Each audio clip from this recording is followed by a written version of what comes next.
পরীক্ষায় দেখে দেখে লিখতে গিয়ে যখন নিজেই ফেঁসে যাই। যা কোয়েশ্চেন এসেছে মোটামুটি আমি তো কিছুই পারবো না, কি যে করব। বাবা, দিশা এবারে ওরকম খাতাটা খুলে লিখছে, কি ব্যাপার? ও তো ওরকম খাতা খুলে লেখে না, নিশ্চয়ই আমাকে দেখাবে বলে ওরকম ভাবে লিখছে।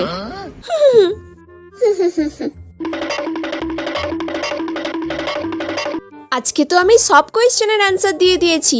দিশা আমাকে এই প্রথমবার সব কোয়েশ্চেনের অ্যান্সার দেখালো। দিশা মনে হয় খুব ভালো মেয়ে হয়ে গেছে। রে দিশা, আজকে তুই ওরকম খাতাটা খুলে খুলে লিখছিলিস? তুই তো সবসময় চাপা দিয়ে লিখিস। হ্যাঁ, চাপা দিয়ে লিখে কি করব?